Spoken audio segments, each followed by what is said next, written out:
So hello everyone. तो आज हम लोग का वीक सेकंड का सेकंड लेक्चर रहने वाला है, लेक्चर नंबर 8। और एज यूजुअल हम लोग 20 क्वेश्चंस करने वाले हैं अपने एसएससी एग्ज़ाम्स को टारगेट करते हुए। और आपको पता है सीजीएल का नोटिफिकेशन भी आ चुका है। तो अब मैं उम्मीद तो यही कर रहा हूँ कि सभी लोग की प्रिपरेशन चल रही होगी, बस ये है कि थोड़ा नोटिफिकेशन आपको और पुश कर देगा। बाकी तो मैंने वीडियो आपको एक दिया ही था जिसमें कि मैंने मोटिवेट करने की आपको कोशिश की थी कि भाई इसको आपको लास्ट अटेम्प्ट मान के एकदम इस अटेम्प्ट को देना है। और फिर उसमें मोटिवेशन की नोटिफिकेशन आ गया, ये आ गया, वो आ गया। ये सब मोटिवेशन के तौर पे आपको सर्व नहीं करना चाहिए। आपका सिर्फ सिंगल गोल या फिर सिंगल मोटिवेशन होना चाहिए to crack the CGL exam और एनी एग्ज़ाम। ठीक है, आपको ये नहीं कि भाई नोटिफिकेशन आ गया तो पढ़ने आपकी रफ्तार बनी रहनी चाहिए अब आखिर तक। और वो अगर आपकी बनी रहेगी, अगर आपने उस चीज़ को जो मैंने आपको बताया था हमेशा जहन में रखेंगे तो चलिए स्टार्ट करते हैं। बाकी टेलीग्राम ग्रुप आप लोगों के लिए क्रिएट किया जा चुका है ना, जहाँ पे आप डिस्कशन कर सकते हैं। और उसका लिंक तो मैं डिस्क्रिप्शन में दे देता हूँ। बाकी काफ़ी लोग ज्वाइन नहीं कर पाते हैं तो मैं उसका ग्रुप का नाम बता देता हूँ आपको। एसएससी क्विज़ ग्रुप परमार नाम से है ये। ठीक है, एसएससी क्विज़ ग्रुप परमार, इसको आप सर्च करेंगे तो आपको मिल जाएगा। बाकी स्टार्ट करते हैं आज का पहला क्वेश्चन। और भाई जिन लोगों को अगर सेशन अगर अच्छे लगते हैं तो लाइक और शेयर कर दिया करें, मैं इसलिए बोलता हूँ ताकि बाकी लोगों तक भी ये लेक्चर पहुँच सके। चलिए, तो which index is used by RBI to decide repo rate and measure inflation. Repo दर और माप मुद्रास्फीति को तय करने के लिए आरबीआई द्वारा किस सूचकांक का उपयोग किया जाता है? CPI rural, CPI combined, IIP या फिर डब्ल्यूपीआई। सीपीआई क्या होता है? Consumer price index. आईआईपी होता है आपका इंडेक्स ऑफ इंडस्ट्रियल प्रोडक्शन। और डब्ल्यूपीआई होता है होलसेल प्राइस इंडेक्स। सबसे पहली बात तो इसका आंसर होगा option number B, CPI combined. और एक चीज़ कि ये आपका सीजीएल या फिर सीएचएसएल 2019 में क्वेश्चन पूछा गया था। और ये जो आपका पिनाकल का बुक है जो कंपाइलेशन है उसमें ये आंसर गलत दिया हुआ है। ठीक है, तो वो इस चीज़ का ध्यान रखिएगा। वहाँ पे आई थिंक डब्ल्यूपीआई दिया हुआ है, आंसर इसका सीपीआई होगा, याद रखिएगा। और गलत से मुझे याद आया, कल मैंने भी गलती से आर्य समाज का जो स्थापना हुआ 1875 में, गलती से मैंने उसको 1975 बोल दिया। तो ऑब्वियस ही बात है, इंडिपेंडेंस से पहले ही हुआ था। ठीक है, तो 1875 है वो, जो हमारे स्वामी दयानंद सरस्वती ने जिसकी स्थापना करी थी 1875 1875 में। ठीक है, तो चलिए स्टार्ट करते हैं। पहले तो ये जो क्वेश्चन है इसके रिगार्डिंग सारी चीज़ें देख लेते हैं कि इन्फ्लेशन क्या होता है। रेपो रेट तो कल मैंने आपको बता ही दिया था क्या होता है। रेपो रेट वो रेट होता है जहाँ पे ओवरनाइट लोन देता है कौन? ओवरनाइट लोन देता है हमारा आरबीआई बैंक्स को। और क्योंकि आरबीआई बैंक्स को लोन देता है, इसी वजह से हम आरबीआई को बैंकर्स बैंक बोलते हैं, बैंकों का बैंक बोलते हैं, बिकॉज ये बैंकों को लोन देने का काम करता है आरबीआई। बैंक रेट से भी वही करता है और एमएसएफ भी एक तरह का वही होता है। क्या? Monetary policy tool. अब ध्यान से चीज़ें समझिएगा। ये चीज़ मैंने आपको काफ़ी सारी चीज़ें बता दी थी, लेकिन ये मैंने आपको बताना भूल गया था कि सारे जो हैं मॉनेटरी पॉलिसी टूल्स होते हैं। मॉनेटरी पॉलिसी टूल्स क्या होते हैं भाई? दो तरह के टूल्स होते हैं। एक होते हैं फिस्कल पॉलिसी टूल्स, या फिर शॉर्ट में जिनको फिस्कल टूल्स बोल देते हैं, और एक मॉनेटरी पॉलिसी टूल्स। ये टूल्स यूज़ करते हैं आरबीआई और गवर्नमेंट इन्फ्लेशन और डिफ्लेशन को कवर करने के लिए या फिर उसको कंट्रोल करने के लिए। जो टूल्स को आरबीआई यानी कि reserve bank of India use करता है उसको मॉनेटरी पॉलिसी टूल्स बोलते हैं। जिनको हमारा गवर्नमेंट ऑफ इंडिया यूज़ करता है उसको फिस्कल पॉलिसी टूल्स बोलते हैं। मॉनेटरी पॉलिसी टूल्स में आपका आ जाता है बैंक रेट, आपका आ जाता है रेपो रेट, आपका आ जाता है रिवर्स रेपो रेट, आपका आ जाता है एमएसएफ यानी मार्जिनल स्टैंडिंग फैसिलिटी। ये सारे आपके जो आरबीआई यूज़ करता है। फिस्कल टूल्स में क्या क्या आ जाते हैं? जैसे कि मिनिमम सपोर्ट प्राइस हो गया, एमएसपी हो गया। अभी जब हम इन्फ्लेशन के बारे में देखेंगे तो आप समझ जाएंगे कि गवर्नमेंट इनको कैसे क्या यूज़ करती होगी। गवर्नमेंट कुछ चीज़ों के एक्सपोर्ट पे बैन लगा सकती है। ठीक है, एक्सपोर्ट पे बैन लगाना यानी एक्साइज ड्यूटी बढ़ाना। ठीक है, इंपोर्ट ड्यूटी रिड्यूस कर देना, इंपोर्ट ड्यूटी रिड्यूस कर देना। ये सारे काम कौन करता है? Government of India. इसलिए फिस्कल टूल्स हैं। क्लियर? अब ये इन्फ्लेशन और डिफ्लेशन होता है क्या, जरा समझ लेते हैं। इन्फ्लेशन होता है राइज इन जनरल प्राइसेस। ठीक है, rise in general prices of goods, rise in general prices of goods, चीज़ों के दाम बढ़ जाना इज कॉल्ड इन्फ्लेशन या फिर मुद्रास्फीति। अब इससे कुछ जो इंपॉर्टेंट चीज़ें पूछी जाती हैं वो मैं आपको बताता हूँ। ये पूछता है इन्फ्लेशन से होता क्या, तो याद रखना, इसको नोट करना अपने उसमें। इन्फ्लेशन परचेजिंग पावर को बढ़ा देता है फिर घटा देता है। मैं आपसे सवाल पूछता हूँ, अभी कमेंट में लिखो और देखते हैं सही आप उत्तर देते हैं फिर नहीं। परचेजिंग पावर को रिड्यूस कर देता है, याद रखना। कैसे रिड्यूस करता है अभी बताता हूँ। जैसे फॉर एग्जांपल आज से 10 साल पहले आपके पास 500 रुपये थे।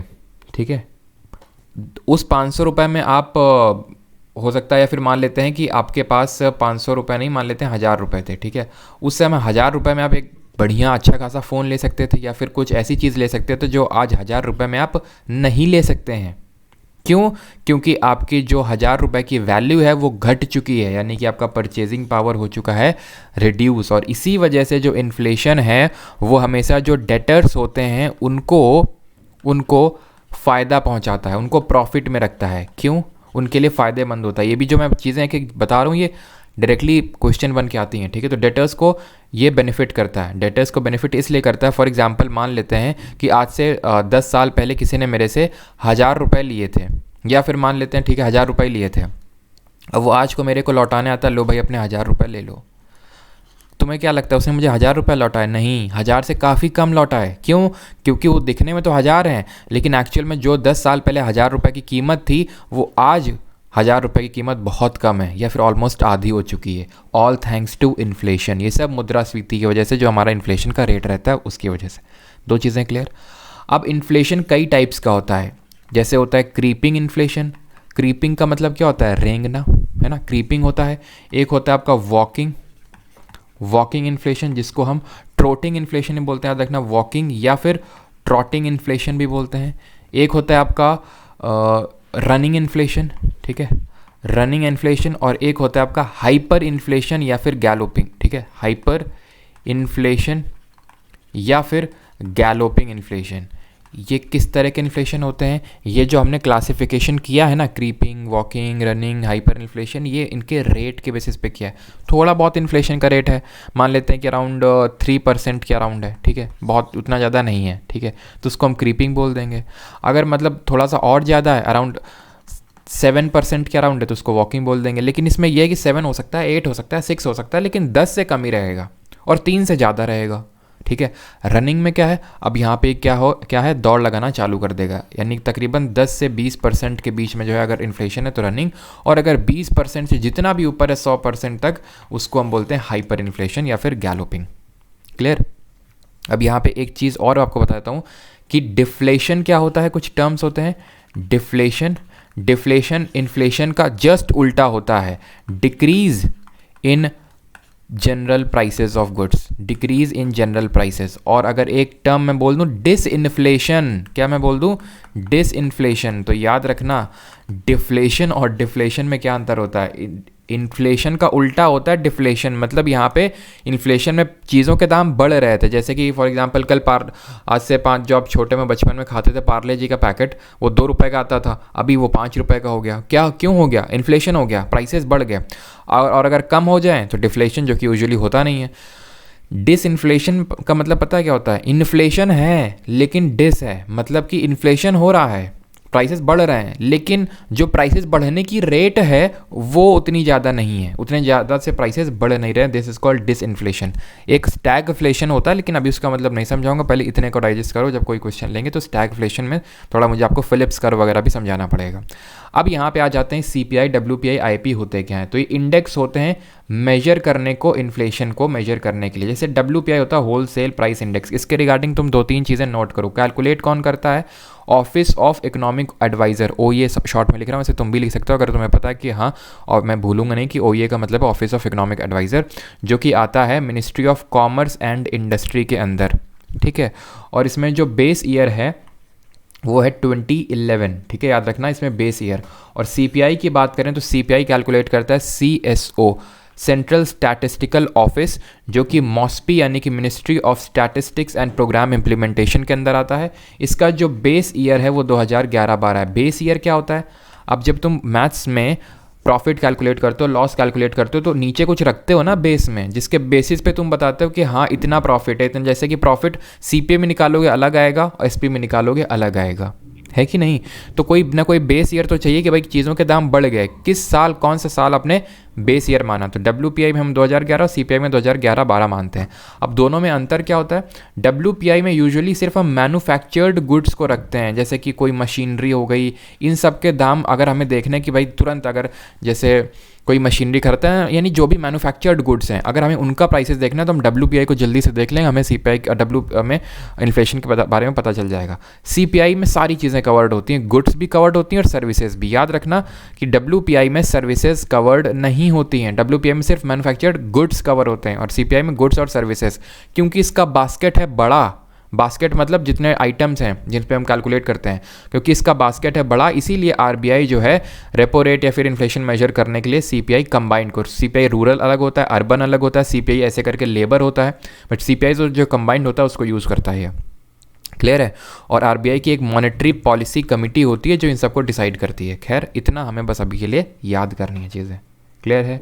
चलिए, और इन्फ्लेशन है, ये मैंने आपको बेसिक बता दिया था कि इन्फ्लेशन यार दो तरह का होता है ना, एक होता है आपका डिमांड पुल और एक होता है कॉस्ट पुश। ठीक है, कॉस्ट पुश और डिमांड पुल। डिमांड पुल है कि भाई डिमांड बढ़ गई है ना, और कॉस्ट पुश का मतलब है कि कॉस्ट बढ़ गई है। कॉस्ट किस वजह से बढ़ सकती है, जैसे फॉर एग्जांपल अभी रशिया यूक्रेन वॉर चल रहा है, ठीक है, तो उसकी वजह से हमारे जो जनरल प्राइसेस हैं वो राइज़ कर रहे हैं। ठीक है, तो ये कॉस्ट पुश हो गया। चलिए, तो अब आगे बढ़ते हैं अगले क्वेश्चन पे। Second, the constitution was amended for the first time in. चलिए, तो इस क्वेश्चन को आप वन लाइनर के फॉर्मेट में करिए बिकॉज ऑप्शन सही नहीं थे इसमें। तो कॉन्स्टिट्यूशन को, संविधान को सबसे पहली बार कब संशोधित किया गया था, अमेंड कब किया गया था? इस बार के CGL के एग्जाम में पूछा गया था। CGL नहीं, आई थिंक सॉरी CHSL, जो अभी रिसेंट में हुआ था ना CHSL, उसका ये क्वेश्चन है कि कॉन्स्टिट्यूशन को अमेंड कब किया गया फर्स्ट टाइम, पहली बार, और मल्टीपल टाइम्स आ चुका है कि भाई जब अमेंड किया गया तो प्राइम मिनिस्टर कौन थे, सारे क्वेश्चन आ चुके हैं। तो constitution was amended for the first time in 1951, 1951 में। याद रखिएगा हमने फर्स्ट अमेंडमेंट से क्या क्या किया, बहुत सारी चीज़ें की, लेकिन जो सबसे इंपॉर्टेंट चीज़ हमने की जो हमें आपको पता होनी चाहिए, एंड दैट इज़ कि जो हमने 9वीं अनुसूची को जोड़ा, 9th शेड्यूल को जोड़ा। हमारे कॉन्स्टिट्यूशन में जब हमारा बना था 26 नवंबर 1949 को, जब हमने संविधान को अपनाया था, जिस दिन हम संविधान दिवस सेलिब्रेट करते हैं, उस दिन हमारे संविधान में मात्र 8 अनुसूचियाँ थीं और पहले अमेंडमेंट से पहली अनुसूची को ऐड किया गया थ्रू अमेंडमेंट, तो वो 9वीं नंबर की हुई। ठीक है, इसने क्या किया, इसने सबसे पहले तो जो ज़मींदारी सिस्टम था उसको एबॉलिश किया। ठीक है, इट वाज रिगार्डिंग, ऐसे समझ लो लैंड के रिगार्डिंग सब कुछ चीज़ें थी। ठीक है, तो ज़मींदारी सिस्टम को इसको एबॉलिश किया और साथ ही साथ इसने ये एक प्रोविज़न रख दिया कि किसी भी लॉ को अगर पार्लियामेंट या फिर स्टेट लेजिस्लेचर इसमें रख देगी तो उसको कोर्ट में चैलेंज नहीं किया जा सकता है। ठीक है, कोर्ट में चैलेंज नहीं किया जा सकता, लेकिन फर्दर केस में जो कि आपको है IR कोहेलो केस, उसमें सुप्रीम कोर्ट ने बोला बिल्कुल नहीं, आप ये 9th शेड्यूल में कुछ भी रख लो, चैलेंज तो उसको किया जा सकता है। ठीक है, इस समय प्राइम मिनिस्टर कौन थे, तो प्राइम मिनिस्टर थे हमारे जवाहरलाल नेहरू। अब क्योंकि 9th शेड्यूल की बात आई है कि इसको फर्स्ट अमेंडमेंट से जोड़ा गया था, तो मैं बाकी भी शेड्यूल्स आपको बता देता हूँ।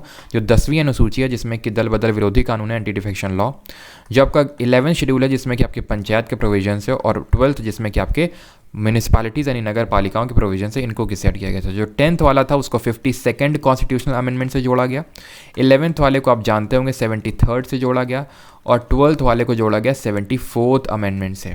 73rd और जो 74th अमेंडमेंट हैं जब ये हुए थे तो उस समय कौन प्राइम मिनिस्टर था, याद रखिएगा PV नरसिम्हा राव थे, और जब 52nd हुआ तो याद रखिएगा राजीव गांधी। ठीक है, बाकी अमेंडमेंट्स भी आपको जो पता होने चाहिए जो हम लोगों ने अभी तक डिस्कस किए हैं। फर्स्ट तो देख लिया, 42nd बहुत इंपॉर्टेंट है कि 42nd के टाइम पे प्राइम मिनिस्टर, आई थिंक ये क्वेश्चन है, ठीक है, आज के इसमें है, तो ये मैं अभी नहीं बताऊंगा आपको। ठीक है, लेकिन हुआ कब था ये आपको पता होना चाहिए, 1976 में हुआ था। ठीक है, काफ़ी सारी चीज़ें इसने ऐड की थी, जैसे फंडामेंटल ड्यूटीज़, मौलिक कर्तव्य इसने जोड़े थे।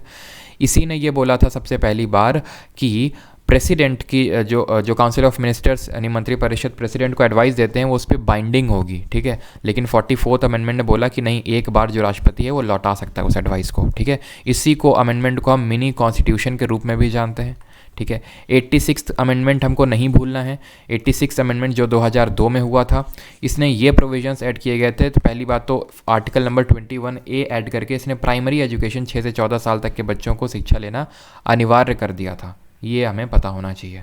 और कौन कौन से अमेंडमेंट बाकी तो ये मैंने आपको बता ही दिए हैं। बाकी ये आपको पता होगा कि 10 जो आपका 4th अमेंडमेंट था, ठीक है, उससे क्या हुआ था, इससे आपका जो नॉमिनेशन, जो राष्ट्रपति हमारा लोकसभा में 2 एंग्लो इंडियन को नॉमिनेट करता था, उस प्रोविज़न को ख़त्म किया था 104 से। ठीक है, और अगर बात करें GST किससे लाया गया था, तो GST आपका 101 से लाया गया था।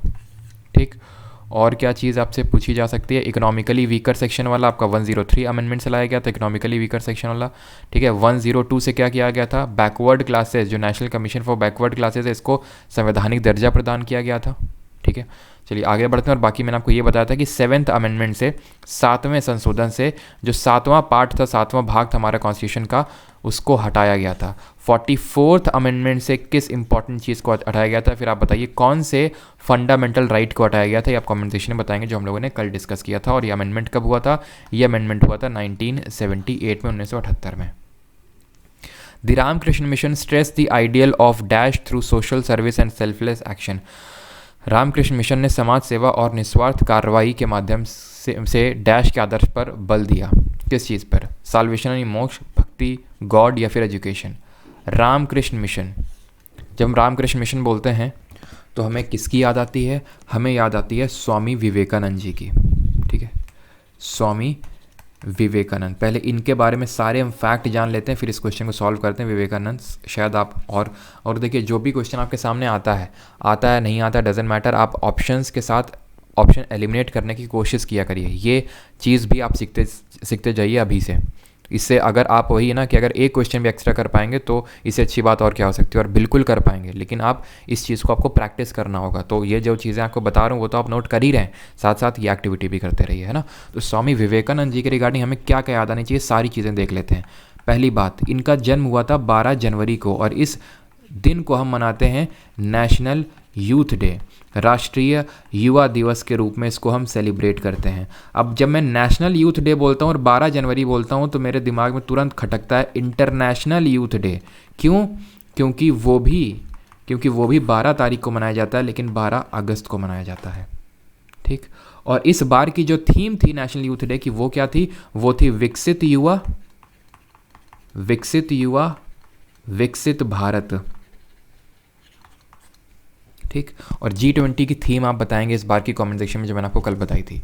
इनका मूल नाम क्या था, इनका ओरिजिनल नेम क्या था, ओरिजिनल नेम अगर बात करें फिर जिसको हिंदी मूल नाम बोलते हैं, नरेंद्र नाथ दत्ता, नरेंद्र नाथ दत्ता। और कल मैंने आपको बताया था कि स्वामी दयानंद सरस्वती जी का मूल नाम क्या है, रिकॉल करिए क्या है, इनका मूल नाम मूल शंकर है, ये हम लोगों ने कल देखा था, ठीक है, स्वामी दयानंद सरस्वती जी का। इन्होंने नियो वेदांता की फ़िलॉसफ़ी को प्रोपाउंड किया है, फिर नियो वेदांता की फ़िलॉसफ़ी दी। नियो वेदांता क्या है, वेदांत है लेकिन नियो है, नियो का मतलब नया, यानी कि इन्होंने हिंदुइज़्म को वेस्टर्न लेंस से इंटरप्रेट किया, कि हिंदुइज़्म को देखा लेकिन वेस्टर्न लेंस से देखा, यानी कि हमें हिंदुइज़्म को इनके अकॉर्डिंग मॉडर्नाइज करने की ज़रूरत है। जो चीज़ बोली थी सर सैयद अहमद खान ने मुस्लिम्स के लिए कि भाई मुस्लिम्स ठीक है कुरान उरान को मानो लेकिन थोड़ा सा मॉडर्नाइज हो जाओ, थोड़ा सा पढ़ लिख लो। और सैयद अहमद खान ने किस यूनिवर्सिटी की स्थापना करी थी, मोहम्मदन एंग्लो ओरिएंटल कॉलेज, जिसकी स्थापना 1875 में इन्होंने करी थी, लेकिन अभी उसको जाना जाता है अलीगढ़ मुस्लिम यूनिवर्सिटी, जिसका नाम 1920 में अलीगढ़ मुस्लिम यूनिवर्सिटी हुआ था। खैर बैक टू स्वामी विवेकानंद जी, तो नियो वेदांता की फ़िलॉसफ़ी उन्होंने दी थी, और ये बहुत फेमस है किसके लिए, वर्ल्ड पार्लियामेंट ऑफ जो रिलीजन हुई थी शिकागो यूएसए में, जो उन्होंने स्पीच दी थी to all my sisters and brothers of USA, वो कब दिया था, 1893 में दिया था। और इन्होंने ध्यान रखना, जो सुभाष चंद्र बोस जी थे उन्होंने इनको the maker of modern India बोला था, ठीक है, मेकर ऑफ मॉडर्न इंडिया बोला था। इनकी डेथ कहाँ पे हुई थी, इनकी डेथ वहीं हुई थी जहाँ पे हेडक्वार्टर स्टैब्लिश किया था उन्होंने रामकृष्ण मिशन का, बेलूर मठ में, ठीक है, बेलूर मठ वेस्ट बंगाल में 1902 में इनकी डेथ हुई थी। अब ये जो रामकृष्ण मिशन की स्थापना इन्होंने करी थी वो 1897 में करी थी। हेडक्वार्टर जैसे मैंने बताया बेलूर मठ बंगाल में इन्होंने इसकी स्थापना करी थी। तो आंसर क्या होगा इसका, आंसर होगा ऑप्शन नंबर ए साल्वेशन। क्यों? क्योंकि ये कर्म योग पे बिलीव करते थे। कर्म योग यानी कि आपको साल्वेशन मोक्ष तभी मिलेगा जब आप कर्म करोगे, ठीक है। और ये सेल्फलेस सर्विस पे बिलोंग करते थे। किस पे? सेल्फलेस सर्विस पे, जिस पे हमारी कहीं ना कहीं भगवत गीता भी बात करती है। या अगर आपसे पूछ ले, ये आइडल वर्शिप पे बिलीव बिल्कुल करते थे। आर्य समाज बिल्कुल भी आइडल वर्शिप के खिलाफ था। ब्रह्मो समाज आइडल वर्शिप मूर्ति पूजन के खिलाफ था, लेकिन रामकृष्ण मिशन ये नहीं बिलिए, तो क्योंकि स्वामी विवेकानंद जी खुद मूर्तियों के सामने बैठ के, जैसे भगवान की मूर्तियों के उनके सामने बैठ के मेडिटेट करते थे, तो वो उसके खिलाफ नहीं हो सकते हैं। और इनका एक रॉक मेमोरियल भी है, स्वामी विवेकानंद जी का एक रॉक मेमोरियल भी है। कहाँ पे? तमिलनाडु में, क्योंकि वहाँ पे ये गए थे और वहाँ पे इन्होंने मेडिटेशन किया था। ठीक है, तो रॉक मेमोरियल कहाँ पे? तमिलनाडु में। क्लियर है? इसका आंसर साल्वेशन है, फिर मोक्ष होगा। चलिए आगे बढ़ते हैं। अगला क्वेश्चन है, इंटरनेशनल नॉन वायलेंस डे कब सेलिब्रेट किया जाता है? यानी कि अहिंसा दिवस। 14 नवंबर, 15 अक्टूबर, 2 अक्टूबर या फिर 31 अक्टूबर। इसी बार के सीजीएल के पेपर में आपसे ये सवाल पूछा गया था, बहुत आसान है। अहिंसा दिवस हम कब मनाते हैं? 2 अक्टूबर को, क्योंकि इस दिन गांधी जयंती होती है और गांधी जी ने नॉन वायलेंस को लेकर काफ़ी चीज़ें बोली थी। और ये स्टार्ट कब हुआ था अगर पूछ ले नॉन वायलेंस डे, तो ये यूनाइटेड नेशन जनरल असेंबली ने 2007 में इसको अनाउंस किया था कि अब से हम लोग ये मनाएंगे। और इस बार की थीम क्या थी? एंड रेसिज्म, ठीक है, बिल्ड पीस, ये इस बार की थीम थी।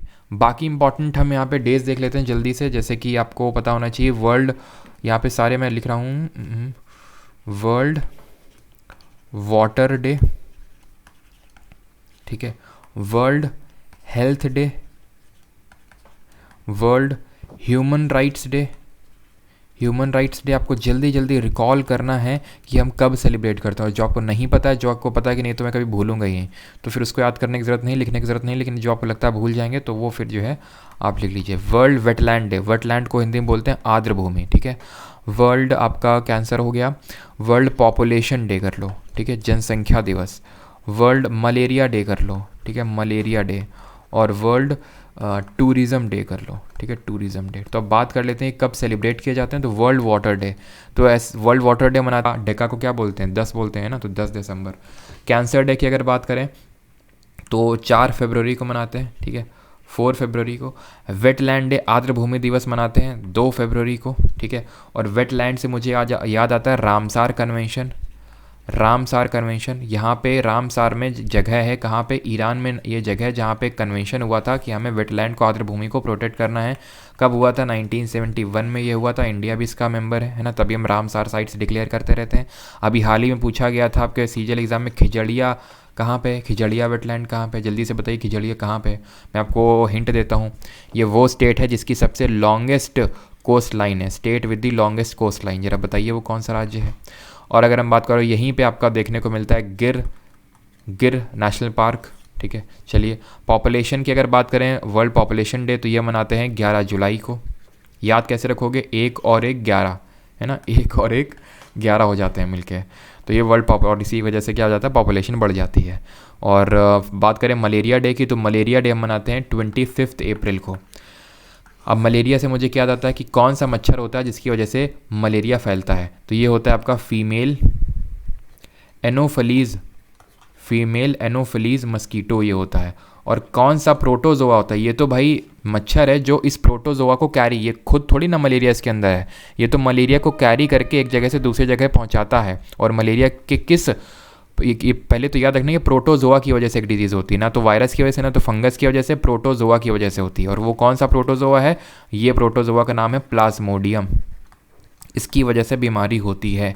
और प्लाज्मोडियम ध्यान रखना, ठीक है। चलो इतना अगर याद रख सकते हो तो याद रख लेना कि इसमें मल्टीपल फिजन नामक एक रिप्रोडक्शन होता है, ठीक है, मल्टीपल फिजन नामक रिप्रोडक्शन होता है। बाकी जब रिप्रोडक्शन पढ़ेंगे तो वहाँ पे देख लेंगे। बाकी जब मैंने ये मलेरिया के बारे में बताया, फीमेल एनोफिलीज, तो डेंगू भी आपको याद आना चाहिए कि जो डेंगू होता है वो किस फीमेल की वजह से होता है? वो होता है फीमेल एडीज़ एजिप्टी, ठीक है, एडीज़ एजिप्टी मॉस्क्यूटो की वजह से वो होता है आपका क्या? डेंगू। और ये एक वायरल बीमारी है, वायरस की वजह से होती है, ठीक। अभी आ जाते हैं टूरिज़्म डे। तो टूरिज़्म डे हम मनाते हैं 27 सितंबर, 27 सितंबर को, ठीक है। क्लियर हो गया? तो आंसर 2 अक्टूबर। और अब यहाँ पे क्योंकि यूएनजीए ने इसको अनाउंस किया था तो यूएन डे भी कर लेते हैं। यूनाइटेड नेशन का डे कब सेलिब्रेट किया जाता है? तो ये सेलिब्रेट किया जाता है 24 अक्टूबर को, 24 अक्टूबर। कल मैंने आपको बताया था इंटरनेशनल विमेंस डे, वो आपको कमेंट सेक्शन में बताना है कि हम अंतर्राष्ट्रीय महिला दिवस कब सेलिब्रेट करते हैं। Thorny bushes are found in which region? कटीली झाड़ियाँ किस क्षेत्र में पाई जाती हैं? जहाँ बहुत ज़्यादा रेनफॉल होती है, जहाँ पे ड्राई डेजर्ट होते हैं, जहाँ मेडिटेरेनियन रीजन होता है, फिर जहाँ पोलर एरियाज़ है। थॉर्न मतलब क्या होता है? कांटे। कांटे पता है क्या होते हैं? कांटे आर दी एक्सटेंशन और एक्सटेंडेड फॉर्म ऑफ लीव्स, जो पत्तियां होती हैं उनका मॉडिफाइड फॉर्म है कांटे। डेजर्ट्स में होता क्या है, पानी की होती है कमी। अब अगर लीव होगी तो लीव में आपको पता है स्टोमेटा होता है। स्टोमेटा कहाँ होता है, ऊपर पत्ती के कि नीचे, याद रखना नीचे होता है पत्ती के, तो स्टोमेटा। और stomata are guarded by guard cells, याद रखना स्टोमेटा गार्ड सेल गाइड करता है, यही इसको खोलेंगे बंद करेंगे। तो इससे क्या होता है, स्टोमेटा से एक्सचेंज ऑफ गैसेज होता है, ठीक है, site of exchange of gases होता है। साथ ही साथ याद रखना आपका एक प्रोसेस होता है ट्रांसपीरेशन, एक होता है ट्रांसपीरेशन और एक होता है गटेशन। ये होता है, इनसे होता है वाटर लॉस। ये वाटर लॉस के फिनोमिना है, जो जैसे स्टोमेटा खुलता है तो एक्सचेंज ऑफ गैसेस तो होता ही है, वाटर लॉस भी होता है, याद रखना। और उन प्रोसेस को हम ट्रांसपीरेशन और गटेशन बोलते हैं। गटेशन रात में होता है, ट्रांसपीरेशन दिन में होता है। तो ये जो है इनसे वाटर लॉस होता है। अब पहले से ही पानी की कमी है डेजर्ट्स में, और पानी लॉस हो जाएगा तो मर ही जाएंगे। तो हर कोई हर जगह के तौर पे अडेप्टेड होता है ना। अगर कोई प्लांट कहीं हो रहा है नेचुरल तौर से तो वो वहाँ की कंडीशन से अडेप्टेड होगा, ठीक है, और तभी वहाँ पे सर्वाइव कर पाएगा। इसलिए लीव्स की जगह वहाँ पे कांटे आ जाते हैं, ठीक, पहली चीज़। और वो खुद को प्रोटेक्ट भी करते हैं उसके थ्रू, कांटों के थ्रू, ठीक है, ये चीज़ आपको पता होना चाहिए। तो इसके थ्रू ये कहाँ पे होंगे, ड्राई डेजर्ट में, जहाँ पे बारिश होगी बहुत कम। और यहाँ के ड्राई जो डेजर्ट्स यानी कि जिनको हम बोल सकते हैं थॉर्न फॉरेस्ट, ठीक है, थॉर्न फॉरेस्ट, जहाँ पे बारिश, और ये फॉरेस्ट के बारे में सब कुछ हम देख चुके हैं।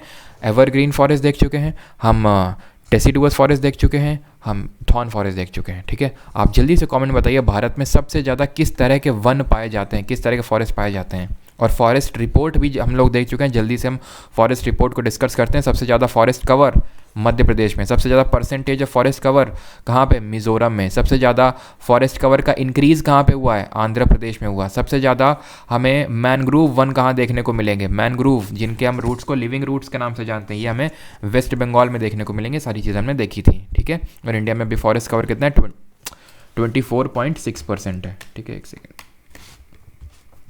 कितना है, 24.6% है।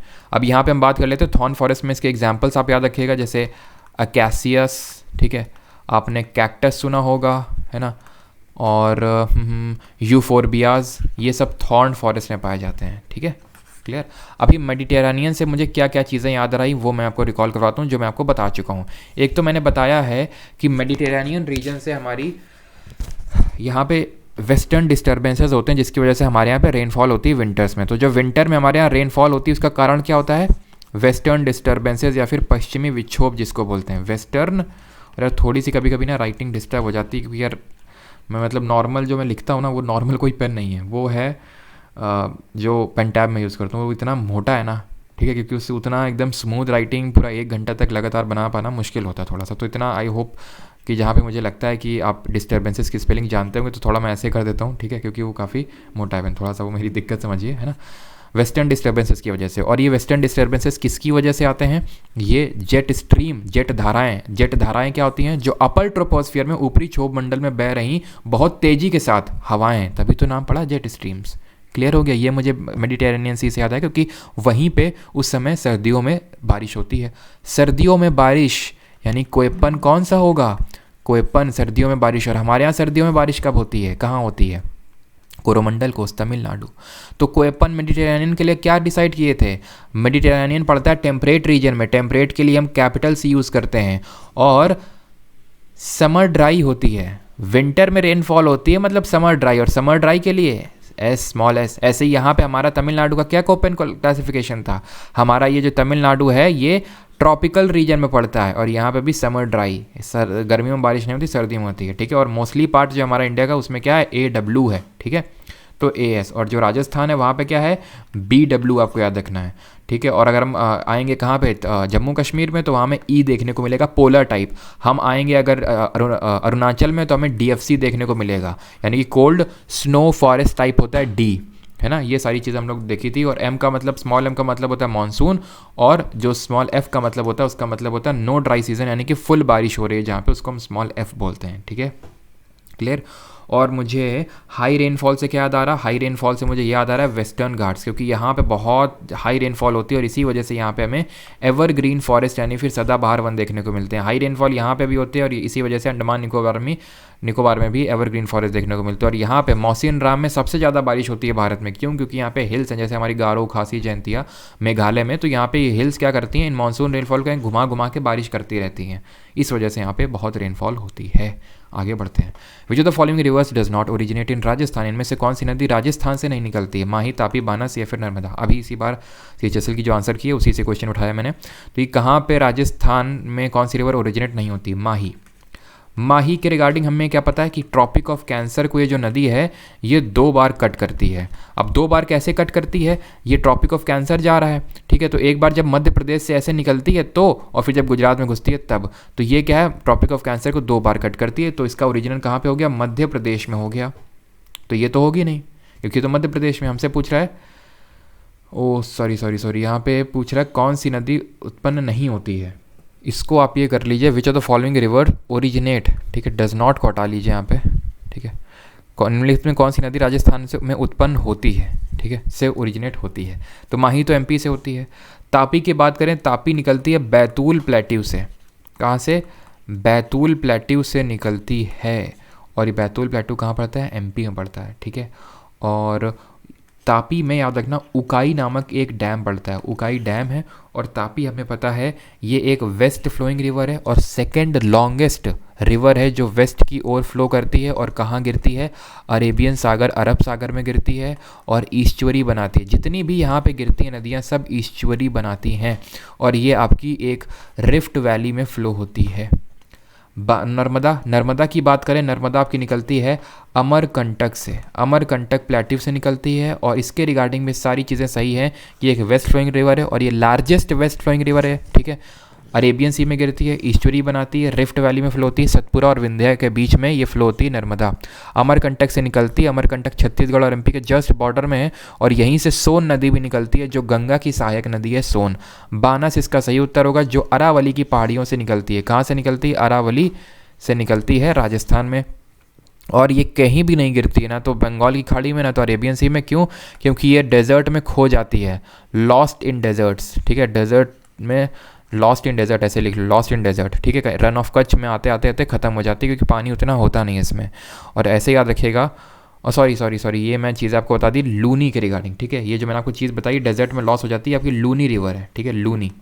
बानस जो है आपकी, ये याद रखना, ये आपकी चंबल की ट्रिब्यूटरी है, ठीक है। डेजर्ट में जो लॉस होती है वो लूनी रिवर है, और जो बानस है ये चंबल की सहायक नदी है।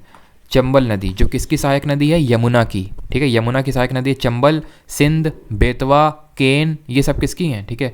यहाँ पे मैं लिख देता हूँ यमुना की सहायक नदियाँ कौन कौन सी हैं। तो यमुना जो गंगा की सबसे बड़ी सहायक नदी है, चंबल, ठीक है, सिंध, बेतवा और केन, ठीक है, ये आपको पता होना चाहिए। और जो चंबल है इसकी ट्रिब्यूटरीज हैं जैसे बानस, पार्वती, ठीक है, शिप्रा, ये हैं चंबल की ट्रिब्यूटरीज। और शिप्रा नदी के तट पे कौन सा हमारा शहर स्थित है ये आपको बताना है कमेंट सेक्शन में। तो सारी चीज़ें ऑलमोस्ट हो चुकी हैं। अब ट्रॉपिक ऑफ कैंसर से और क्या क्या याद आना चाहिए आपको कि ट्रॉपिक ऑफ कैंसर भारत के एकदम मध्य से होकर गुजरती है। इसका लैटिट्यूड है 23.5 डिग्री नॉर्थ है। ये भारत के 8 राज्यों से होकर गुजरती है। और ट्रॉपिक ऑफ कैंसर की अगर बात करें तो अच्छा, आप कमेंट में ये बताइए क्या ये नेपाल से होकर गुजरती है? नेपाल से बताइए, ये आपका क्वेश्चन है। अगले क्वेश्चन पे आते हैं। और एक चीज़ कि जब ट्रॉपिक ऑफ कैंसर पे सन की ओवरहेड रेस पड़ती हैं तो उस दिन हम कौन सा डे सेलिब्रेट करते हैं? इंटरनेशनल योगा डे, जिसके रिगार्डिंग हम लोगों ने कल पूरा डिस्कशन किया था। 21 जून को ही ट्रॉपिक ऑफ कैंसर पे ओवरहेड रेस पड़ती है। जरा मुझे ये बताइए, मकर रेखा पे, तो ये तो कर्क रेखा हुई, जो ट्रॉपिक ऑफ कैप्रिकॉर्न होता है यानी कि 23.5 डिग्री साउथ, इसमें सन की ओवरहेड रेस कब पड़ती है? जिस दिन हम विंटर सॉलिस्टिस भी सेलिब्रेट करते हैं, शीतकालीन अयनांत। Which of the following statements about the cell cycle is false? कोशिका चक्र के बारे में निम्नलिखित में से कौन सा कथन असत्य है? अब ये ऐसा क्वेश्चन है, ना तो क्लास 9th की एनसीईआरटी मिलेगा, ना तो क्लास 10th की एनसीईआरटी मिलेगा। ये क्वेश्चन जानने वाला पढ़ने वाला क्वेश्चन नहीं है। ये वो क्वेश्चन होते हैं जो एक तरह से दिए जाते हैं कि भाई किसी का ना सही बने। लेकिन अगर आपने मेरा सीजीएल मेंस वाला वीडियो देखा था जिसमें मैंने आपको सीजीएल मेंस में कैसे ऑप्शंस को एलिमिनेट करना है उसकी ट्रिक बताई थी, तो इस क्वेश्चन को आप अटेम्प्ट करिए। वहाँ पर मैंने आपको एक ट्रिक बताई थी दूसरे जो पेपर मैंने सॉल्व करा था 6 मार्च में कि look for similar and contrasting options. अगर ऐसा है कि कोई दो ऑप्शन सिमिलर और कंट्रास्टिंग है, आंसर 99.99% उन्हीं दोनों में से ही होगा।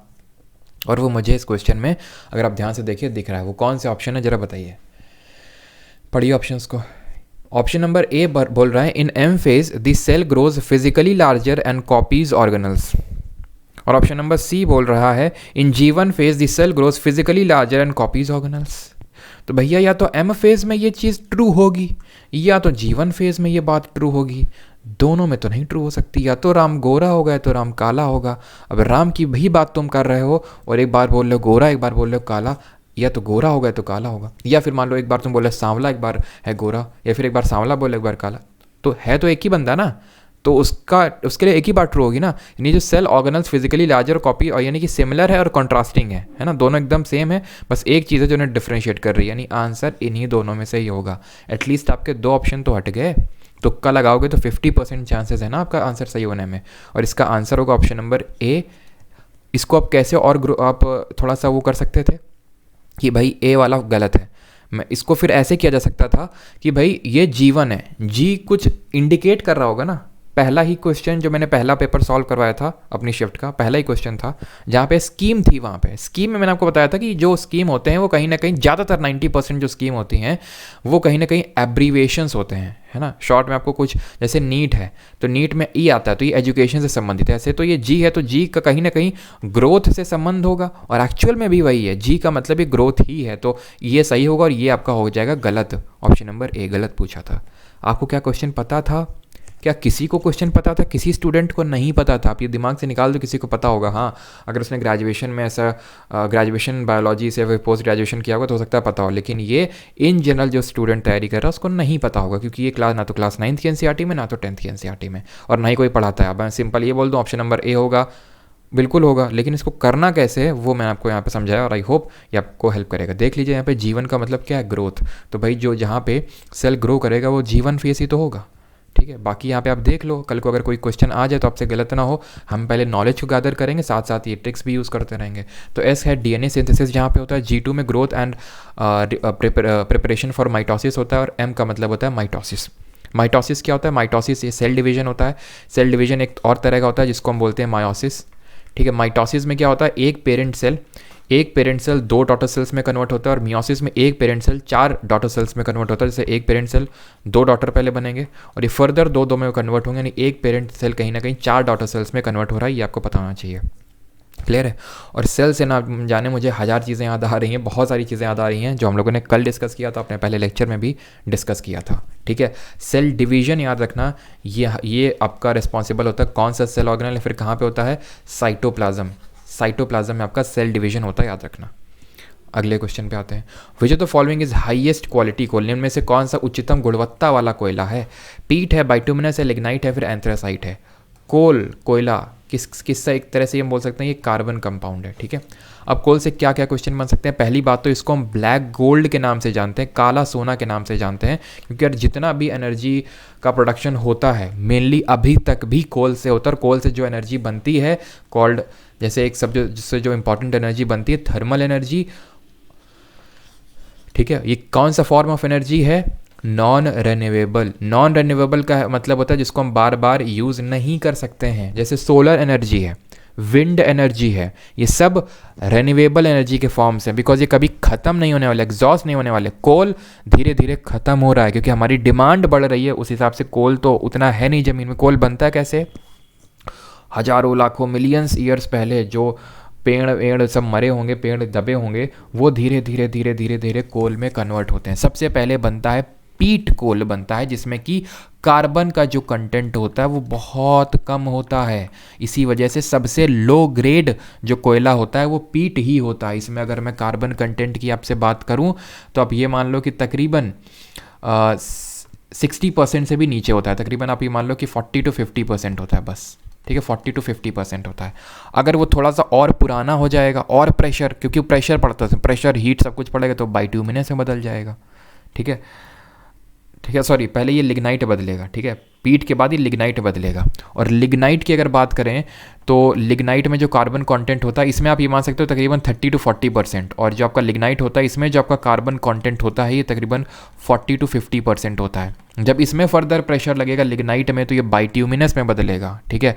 और बाइट्यूमिनस की अगर बात करें तो इसमें जो कार्बन कंटेंट होता है वो 60 to 80% होता है। और जो एंथ्रासाइट होता है वो सबसे हाई ग्रेड कोल होता है, हाईएस्ट क्वालिटी कोल होता है। इसमें कार्बन के कंटेंट की बात करें तो ये तकरीबन 80 to 95% कार्बन कंटेंट होता है, और इसकी जो कैलोरीफिक वैल्यू होती है वो बहुत ज़्यादा होती है, हाई कैलोरीफिक वैल्यू। तो वो कोल की क्वालिटी अच्छी होती है जिसमें कार्बन का कंटेंट ज़्यादा होता है, जिसमें मॉइस्चर कम होता है, जिसमें सल्फ़र कम होता है। हमारे भारत में अगर बात करें तो सबसे ज़्यादा बाइट्यूमिनस और लिग्नाइट देखने को मिलता है। एंथ्रेसाइट हाई क्वालिटी कोल हमारे भारत में उतना नहीं है। लिग्नाइट में याद रखना एक राज्य है तमिलनाडु, जहाँ पे ज़्यादातर जो हमारे लिग्नाइट के जो रिजर्व्स हैं इसी राज्य में देखने को मिलते हैं। अगर हम बात करें हम इंडिया क्या कोल के नेट इम्पोर्टर या फिर एक्सपोर्टर, तो याद रखना हम कोल को इम्पोर्ट भी करते हैं और एक्सपोर्ट भी करते हैं, ठीक है। आयात भी करते हैं और निर्यात भी करते हैं। एक्चुअली जब हम इंपोर्ट की बात आती है तो सबसे ज़्यादा हम इंपोर्ट करते हैं इंडोनेशिया से इंपोर्ट करते हैं, ये चीज़ याद रखिएगा। और एक्सपोर्ट सबसे ज़्यादा हम नेपाल में करते हैं। हमारे भारत में कोल के रिजर्व्स कहाँ कहाँ देखने को मिलते हैं, तो सबसे पहले ऑर्डर याद रखना, कोल रिजर्व्स के मामले में इंडिया जो है कोल रिजर्व के मामले में 5th नंबर पर आता है। और अगर हम बात करें प्रोड्यूसिंग के मामले में, ठीक है, कोल प्रोड्यूसिंग कंट्रीज़ की अगर बात करें तो आफ्टर चाइना हम 2nd नंबर पे आते हैं। तो चाइना 1st नंबर पे और हम 2nd नंबर पे कोल प्रोडक्शन के मामले में बात करेंगे। रिजर्व्स के मामले में 5th। कोल रिजर्व्स के मामले में ये ऑर्डर याद रखिएगा, झारखंड में सबसे ज़्यादा, देन आपका उड़ीसा में, देन आपका छत्तीसगढ़ में। सबसे बड़ा एक कोल ब्लॉक है भारत में, एक सबसे बड़ा कोल ब्लॉक है जहाँ पे कोल मिलता है, और वो है देवचा, जो भी यार इसको प्रोनाउंस करते हो, ठीक है, हो सकता है मैं सही प्रोनाउंस ना कर रहा हूँ इसको, देवचा पचामी, ठीक है, फिर पंचमी कोल ब्लॉक। ये आपका पड़ता है कहाँ पे, याद रखना ये वेस्ट बंगाल में पड़ता है, जो इंडिया का सबसे बड़ा कोल ब्लॉक है। क्लियर। और इसमें आपसे क्या पूछ सकता है, ये ब्लैक गोल्ड तो मैंने बताई थी। जब मैंने ब्लैक गोल्ड बताया तो आपको क्या वाइट गोल्ड की याद नहीं आई? नहीं आई तो क्यों याद नहीं आई? क्योंकि ये न्यूज़ में था वाइट गोल्ड क्या होता है मैं नहीं बताऊंगा, मैं इसके बारे में तुम्हें हिंट देता हूँ। ये एक फर्स्ट ग्रुप का एलिमेंट है, इसमें 3 इलेक्ट्रॉन होते हैं, ठीक है, जिसका इलेक्ट्रॉन और इसके वैलेंस शेल में या फिर इसकी जो वैलेंसी होती है वो 1 होती है। जरा बताइए कौन सा एलिमेंट है जिसको कि हम बोलते हैं वाइट गोल्ड, जिसको कि हम बैटरीज वगैरह बनाने में यूज़ करते हैं, ठीक है। और एक चीज़ की जो कोल होता है 2 तरह का हम इंपोर्ट करते हैं, एक तो होता है कोकिंग कोल और एक होता है नॉन कोकिंग कोल। कोकिंग और नॉन कोकिंग, तो जो कोकिंग वाला होता है वो अच्छी क्वालिटी का होता है, ठीक है। चलिए इतनी चीज़ क्लियर। क्लियर। आगे बढ़ें फिर। कोल से और कुछ याद आना चाहिए, कोल से और कुछ याद आना चाहिए क्या? चलो अभी इतना याद करते हैं, आगे बढ़ते हैं 9 से। The Tamil word Muvendar mention in the Sangam poems means, Sangam कविताओं में उल्लेखित तमिल शब्द मूवेंद्र का अर्थ क्या है? 3 चीफ्स, हेडमैन, धम्मा, महामट्टा या फिर रिच। अब अगर मान लेते हैं मुझे क्वेश्चन नहीं आता, मूवेंडर मैंने कभी शब्द सुना नहीं और ना ही मूवेंडर से मैं कुछ समझ पा रहा हूँ कि भाई मूवेंडर है क्या ये, लेकिन इसने कुछ हिंट दिए संगम पोएम्स, और ये मुझे पता है संगम एज जो है साउथ इंडिया की है ना। जिसने भी थोड़ा बहुत अगर पढ़ा होता है तो इसने ये तो पढ़ा होता है संगम का मतलब है साउथ में जो चेरा चोला पांडे वो चल रहा था, है ना, संगम साउथ का है। धम्मा तो भाई ये अशोक ने दिया था, ये बुद्धिज़्म धर्म से संबंधित है। बुद्धिज़्म तो साउथ में गया नहीं, बुद्धिज़्म तो नॉर्थ में रहा, तो अब इसको तुरंत एलिमिनेट कर सकते हो, ठीक है। तो मूवेंदर का मतलब क्या होगा, और संगम एज की बात हो रही है तो ये एक्चुअली 3 चीफ्स की बात हो रही है। किसकी 3 चीफ्स, और 3 चीफ्स कौन है? चेरा, चोला और पांड्या, ठीक है, चेरा, चोला और पांड्या। अभी संगम होता क्या है एक्चुअल में पता है? 3 संगम एज रही हैं, ठीक है, 3 संगम एज रही हैं, 3 संगम हेल्ड हुए हैं कहाँ पे? साउथ इंडिया में। और इन 3 संगम्स को कलेक्टिवली क्या बोलते हैं? ये भी एक बार एसएससी ने पूछा था, और उसको बोलते हैं मुच छंगम, ठीक है, मुच छंगम बोलते हैं। ये जो 3 संगम हुए थे उनको, उनमें से जो तीनों संगम हुए थे इनके टाइम पे हुए थे चेरा, चोला, पांड्या। ये हैं क्या? ये एक तरह से डायनेस्टीज़ हैं जो रूल करी यहाँ पे साउथ इंडिया में। चेरा यहाँ पे रूल करी, चोला यहाँ पे रूल करी, ठीक है, और पांड्याओं ने, सॉरी चोला आपके तमिलनाडु में, ठीक है, ये आपके चोला यहाँ पे रूल किए और पांड्या फिर से यहाँ पे आ गए, ठीक है, ये हैं पांड्या। तो ये हैं आपके चेरा, ये हैं आपके चोला और ये हैं आपके पांड्या, या मैं इसको पांड्या को इधर लिखता हूँ, ठीक है, ताकि मैं चीज़ें यहाँ पे आपको बता सकूँ। पांड्या, है ना, चेरा चोला पांड्या।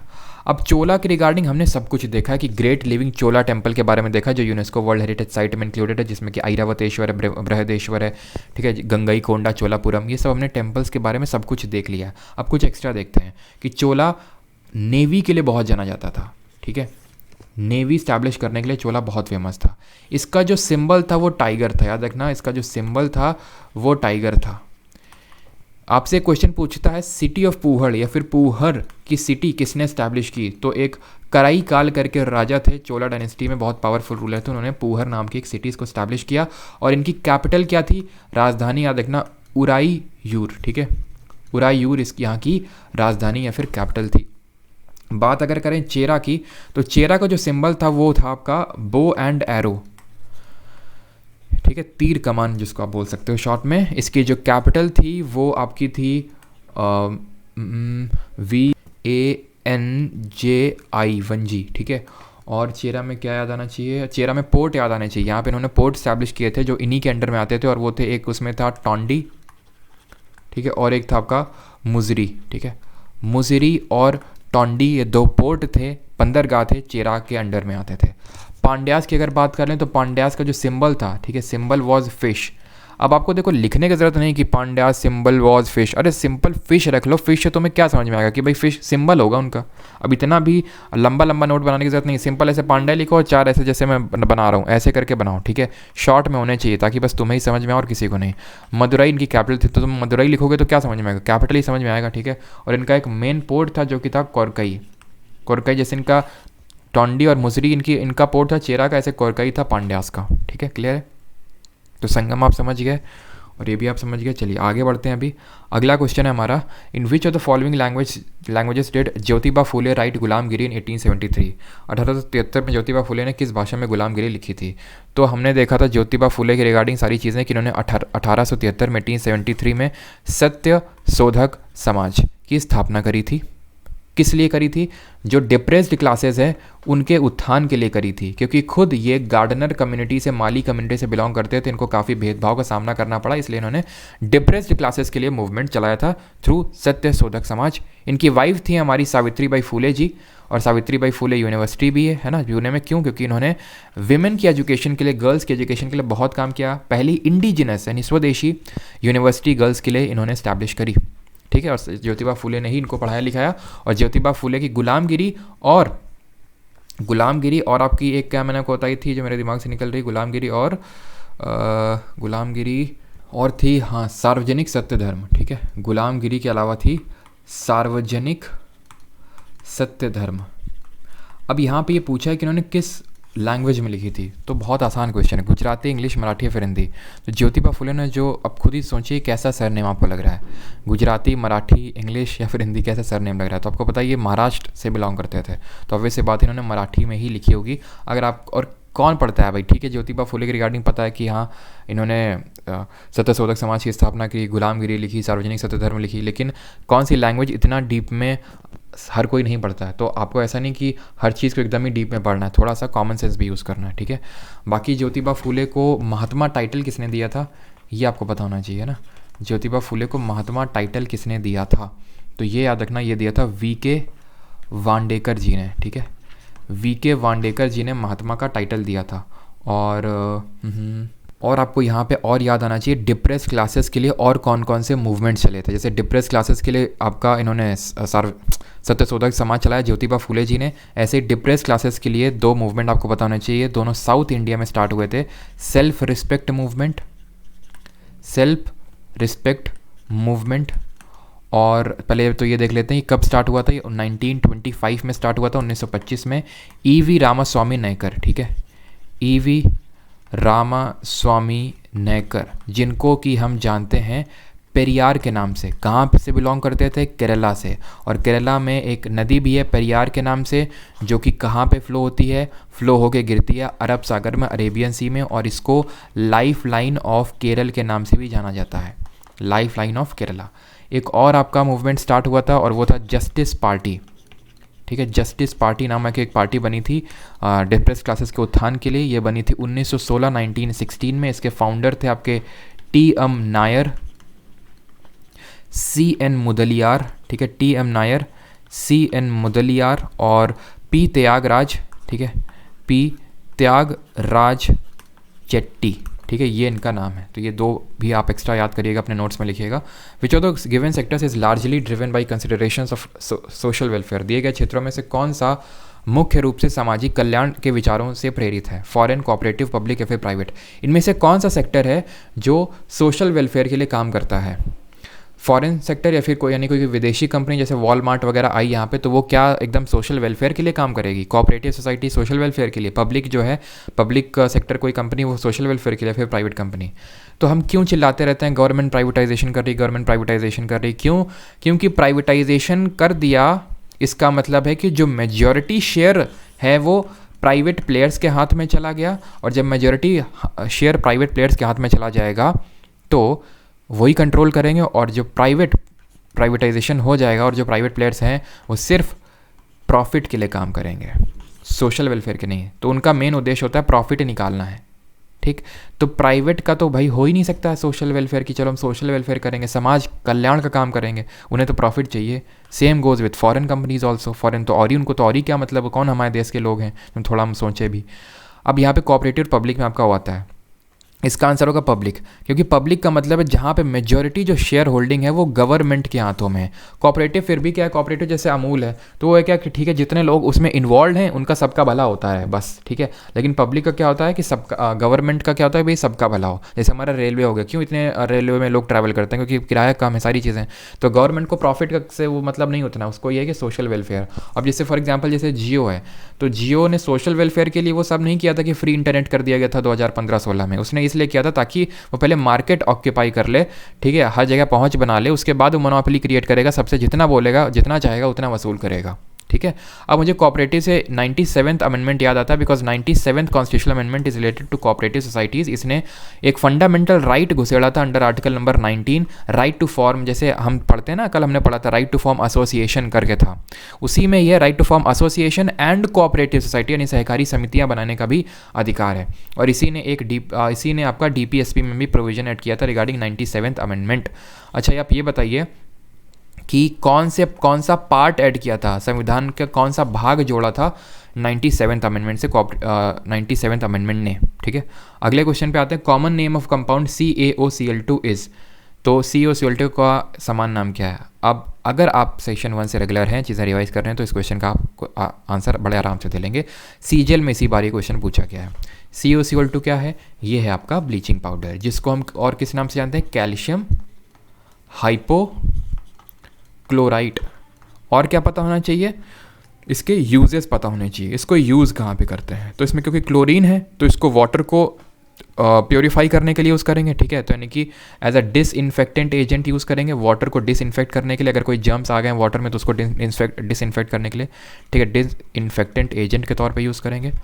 भाई ये ब्लीचिंग पाउडर है तो ब्लीचिंग के लिए तो यूज़ करेंगे ही। तो ब्लीचिंग के लिए किस किन इंडस्ट्रीज़ में यूज़ करते हैं? कॉटन इंडस्ट्रीज़ होगी, कॉटन को ब्लीच करने के लिए यूज़ करते हैं, ठीक है, यानी कि टेक्सटाइल इंडस्ट्री बोल सकते हैं, ठीक है, टेक्सटाइल इंडस्ट्री में यूज़ करते हैं। और पेपर इंडस्ट्रीज़ में यूज़ करते हैं इसको हम, ठीक है, ब्लीचिंग के तौर पे। और इसको हम ऑक्सीडाइजिंग एजेंट के तौर पे यूज़ करते हैं, जो यहाँ पे आप ओ देख पा रहे हो, ये आपका जो है ऑक्सीडाइजिंग एजेंट के तौर पे काम आता है ना। वॉशिंग सोडा की बात करें, वॉशिंग सोडा क्या होता है? वॉशिंग सोडा होता है आपका Na2CO3.10H2O, 10 वाटर के मॉलिक्यूल इसमें लगे होते हैं, सोडियम कार्बोनेट इसको हम शॉर्ट में बोलते हैं। इसके क्या क्या यूजेस होते हैं? इसके आपको यूजेस ये पता होना चाहिए कि इसको हम permanent hardness of water remove करने के लिए यूज़ करते हैं, परमानेंट हार्डनेस रिमूव करने के लिए यूज़ करते हैं वॉशिंग सोडा को। और वॉशिंग सोडा को हम ग्लास, ठीक है, ग्लास, सोप और पेपर इंडस्ट्रीज़ में यूज़ करते हैं, ठीक है, वॉशिंग सोडा को। और अगर हम बात कर लेते हैं बेकिंग सोडा और जिप्सम की। तो जो बेकिंग सोडा, इसके रिगार्डिंग भी सारी चीज़ मैं आपको बता चुका हूँ कि ये इसका फॉर्मूला क्या होता है, NaHCO3, जिसको हम सोडियम बाइकार्बोनेट या फिर सोडियम हाइड्रोजन कार्बोनेट बोलते हैं। इसके यूजेस की बात करें तो बेकिंग सोडा को हम यूज़ करते हैं, सबसे पहले तो याद रखना है, सोडा फायर ये मैं फिर आगे अब नहीं बताऊंगा, ठीक है, क्योंकि मैं पहले बता चुका हूँ, फिर दूसरी बार आपका रिवाइज करा रहा हूँ, फिर अब तीसरी बार सिर्फ मैं बोलूँगा और आपका रिवाइज होना चाहिए, ठीक है। सोडा फायर एक्सटिंग्विशर के तौर पे इसको हम यूज़ करते हैं, साथ ही साथ इसको हम एंटासिड के तौर पे यूज़ करते हैं। एंटासिड क्या होता है, जो हम एसिडिटी को कंट्रोल करने के लिए लेते हैं उनको हम एंटासिड बोलते हैं, बिकॉज हमारे पेट में HCl एसिड रिलीज़ होता है डाइजेशन के टाइम पे, तो अगर ज़्यादा रिलीज़ हो जाएगा तो एसिडिटी हो जाएगी, तो इसी वजह से हम एंटासिड लेते हैं। और सबसे बेस्ट एग्जाम्पल है एंटासिड का मिल्क ऑफ मैग्नीशिया, जिसका फॉर्मूला होता है MgOH का होल्ट वाइज। इसको हम यूज़ करते हैं बेकिंग पाउडर बनाने के लिए। बेकिंग पाउडर कैसे बनता है, बेकिंग सोडा को लेते हैं और उसमें माइल्ड एडिबल एसिड जैसे कि tartaric acid, mild edible acid जो खाने योग्य एसिड है जैसे टार्टरिक एसिड, उसको ऐड करते हैं और बेकिंग पाउडर बन जाता है। टार्टरिक एसिड किस में होता है, टार्टरिक एसिड आपका टैमरिंड यानी इमली में होता है, आपका अंगूरों में होता है, ग्रेप्स में होता है, ठीक। और बेकिंग पाउडर बनाते वक्त आपकी ये रिएक्शन होती है और याद रखना उस रिएक्शन में कौन सी गैस निकलती है, CO2, जिसकी वजह से आपका जो केक वगैरह है वो फ्लफ़ी बनता है, ठीक है। तो ये सारी तीनों बस आपको चीज़ें पता होनी चाहिए बेकिंग सोडा के रिगार्डिंग। बाकी जिप्सम में मैंने आपको क्या पढ़ाया था, जिप्सम में मैंने आपको ये बताया था कि इसका कल ही बताया था कि CaSO4.2H2O यानी कि 2 वाटर के मॉलिक्यूल इसमें अटैच्ड होते हैं। इसको हम अल्कलाइन जो सॉयल होती है उसको ट्रीट करने के लिए यूज़ करते हैं। अगर अल्कलिनिटी सॉयल में बढ़ जाती है, अल्कलिनिटी का मतलब है pH मान 7 से अगर ज़्यादा हो जाए तो इसको अगर हम 373 केल्विन, जिसको मैंने आपको डिग्री सेल्सियस में कल कन्वर्ट करने के लिए दिया था, तो अगर केल्विन से डिग्री सेल्सियस में जाना है तो हम 273 से घटा देते हैं यानी 100 डिग्री सेल्सियस आ जाएगा और इसका फॉर्मूला होता है, ये बन जाता है CaSO4.12H2O और ये बन जाता है हमारा प्लास्टर ऑफ पेरिस यानी POP, जिसमें आधा वाटर का मॉलिक्यूल होता है। आगे बढ़ते हैं। Abdul Karim Khan was the exponent of which school of Hindustani music. Abdul Karim Khan Hindustani संगीत के किस स्कूल के प्रतिपादक थे, ये आपसे सवाल पूछ रहा, किस स्कूल के प्रतिपादक थे। तो ये हमारे किराना घराना या फिर किराना घराना के प्रतिपादक थे और सिंगर थे, ठीक है, वोकलिस्ट बोल सकते हैं, सिंगर या फिर वोकलिस्ट। और इनके भाई भी थे, याद नाम रखिएगा उनका भी, अब्दुल वहीद खान, ठीक है, अब्दुल वहीद खान। ये भी आपके हिंदुस्तानी म्यूज़िक से ही बिलोंग करते थे और किराना घराना से ही बिलोंग करते थे। अगले क्वेश्चन पे आते हैं। The Hindu college was established in 1791 eight. Hindu college की स्थापना 1791 में कहाँ हुई थी, कलकत्ता, बनारस, सूरत या फिर ढाका। तो हिंदू कॉलेज 1791 में भी बना था और हिंदू कॉलेज आपका 1817 में भी बना था। तो जो 1791 में बना था उसकी स्थापना हुई थी आपकी बनारस में और ये किसने करी थी, ये करी थी, याद रखना, जोनाथन डंकन ने, संस्कृत लैंग्वेज को प्रमोट करने के लिए, ठीक है, संस्कृत को प्रमोट करने के लिए जोनाथन डंकन, याद नाम रखना, ठीक है। हिंदू कॉलेज की स्थापना 1817 में हुई थी वेस्ट बंगाल में, ये करी थी राजा राम मोहन रॉय, RRR। और RRR से मुझे और क्या याद आ रहा है, मुझे याद आ रहा है नाटू नाटू। क्यों, क्योंकि नाटू नाटू को जो मिला है वो क्या मिला है, बेस्ट सॉन्ग मिला है, बेस्ट सॉन्ग का अवार्ड मिला है गोल्डन ग्लोब अवार्ड में, और बेस्ट ओरिजिनल सॉन्ग का अवार्ड मिला है ऑस्कर्स में, और ये काम करने वाली पहला भारतीय सॉन्ग बना है, ठीक है। और द एलिफेंट विस्पर्स को भी यहाँ पे डॉक्यूमेंट्री कैटेगरी में अवार्ड मिला है ऑस्कर्स में, ये आपको पता होना चाहिए, ठीक। अगले क्वेश्चन पे आते हैं। Which of the following comes under the 7th schedule of the Indian constitution. निम्नलिखित में से कौन भारतीय संविधान की 7वीं अनुसूची के अंतर्गत आता है। विच of the following comes under the union list, यहाँ पे कर लीजिए संघ सूची, ठीक है, संविधान की संघ सूची, ठीक है, 7वीं अनुसूची की जो संघ सूची होती है, यहाँ पे कर लीजिए संघ सूची, ठीक है, के अंतर्गत आता है। अब आपको पता है जो 7th शेड्यूल है, पहले तो आप इसको अटेम्प्ट करो थोड़ा सा, ठीक है, खुद से। जो 7th शेड्यूल है ये याद रखिएगा, इसमें आपकी क्या है, इसमें आपकी 3 लिस्ट दी हुई है। कौन कौन सी लिस्ट है, यूनियन लिस्ट यानी संघ सूची, आपकी स्टेट लिस्ट जिसका मतलब होता है राज्य सूची, और तीसरी है कॉन्करेंट लिस्ट जिसका मतलब होता है समवर्ती सूची। अभी समवर्ती सूची हमने कहाँ से ली है जल्दी से बताइए, अभी मैं आपको बताऊंगा लेकिन आप बताइए पहले, ठीक है। तो यूनियन लिस्ट संघ सूची, इसमें वो सब्जेक्ट्स हैं जिसपे सिर्फ केंद्र यानी कि पार्लियामेंट लॉ बना सकता है, जिसपे सिर्फ संसद लॉ बना सकता है। स्टेट लिस्ट में वो सब्जेक्ट्स हैं जिसपे सिर्फ स्टेट लेजिस्लेचर यानी राज्य का विधानमंडल सिर्फ लॉ बना सकता है, कानून बना सकता है। और कॉन्करेंट लिस्ट में ऐसे सब्जेक्ट्स हैं जिन पे दोनों बना सकता है, लेकिन अगर मान लो दोनों ने बना दिया तो यूनियन ने जो बनाया है वो प्रिवेल करेगा, ठीक है। और एक होता है रेजिडुअरी लिस्ट।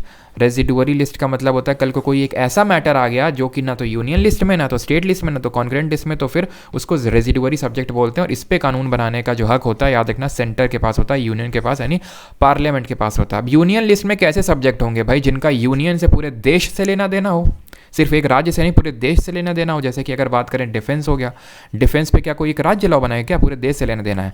बैंकिंग पे आपका पूरा पार्लियामेंट लॉ बनाएगा। तो ये क्या है आपके यूनियन लिस्ट में।